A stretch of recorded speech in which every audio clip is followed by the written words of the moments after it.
One of the many people to suffer from long COVID is the author Michael Rosen, who has written books like Going on a Bear Hunt, of course, and more recently, Many Different Kinds of Love, which is about his experience of being very ill with COVID itself and now with long COVID. And we can talk to Michael now. Very good evening to you, Michael. And, you know, our sympathies to you. I mean, this has been going on now for you for more than a year, isn't it? Just take us back to that experience. You were very, very poorly indeed originally with COVID in intensive care. Yes, I was in intensive care for 48 days in all. I was in an induced coma for 40 of those 48 days. And when you're in intensive care for that long, then you have to rehabilitate because your body's been deconditioned. So I had to learn how to stand up and how to walk. And here I am now. I'm sitting down at the moment. I'm not actually walking, as you can see.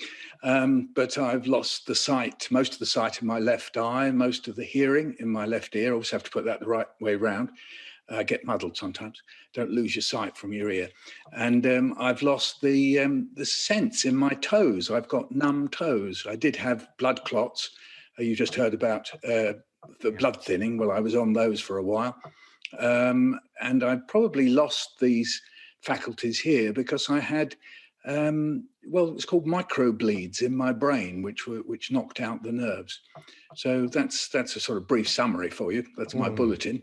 Yeah, as I say, my goodness me, poor you. And do you still feel just tired and lousy? I broke my record today. I did 3 laps around my neighbourhood, which is Muswell Hill, instead of the usual 2.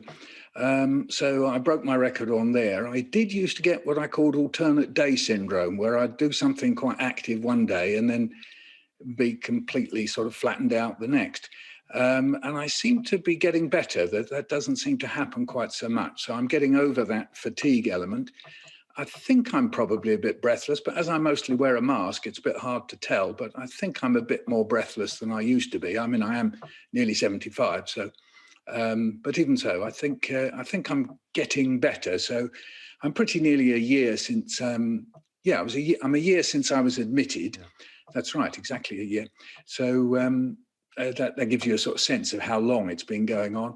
I did also lose my big toenails rather mysteriously. There was just sort of blood there instead of toenails. Sorry, this is probably if anybody's eating now. Sorry about that. So some people, very sadly, have had what's the equivalent of frostbite. They've actually lost their toes.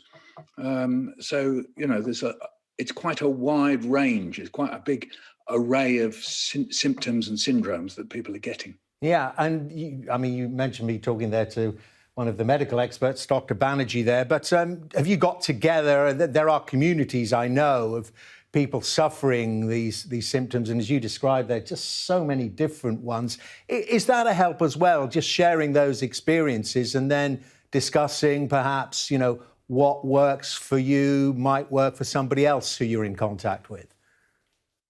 Yes, indeed. There's a Facebook page that I belong to, and we sometimes get on there, and obviously it's nice to be able to complain or kvetch, as you might say in Yiddish.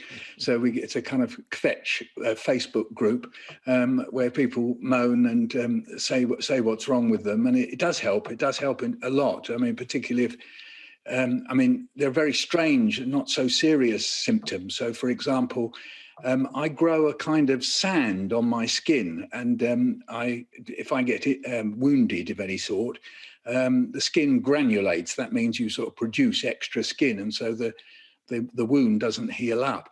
And so people say, "Are you getting that?" Or if particularly the sight and the hearing, people are talking about that. I was just walking up my street, and a neighbour of mine stopped and said that her mum had got COVID, and one of her eyes had got fogged, just as mine is. So you suddenly think you're not alone. And the moment you feel not alone, my own feeling always is that you rejoin the human race, because there's a time when you're sitting there and feeling miserable, you somehow feel as if it's just picked you off. And it's quite nice to rejoin the human race occasionally. And Michael, you and I have something in common. We're both Arsenal fans. Viewers, please don't judge us. Hopefully, there you go. Hopefully tomorrow night's game against Liverpool will give you a bit of a lift. Yeah, I think it's Saturday actually, Dermot. But anyway, so don't switch on. Yeah, I thought it was the weekend. You're right. Yeah. Yes, that's right. Hang on there.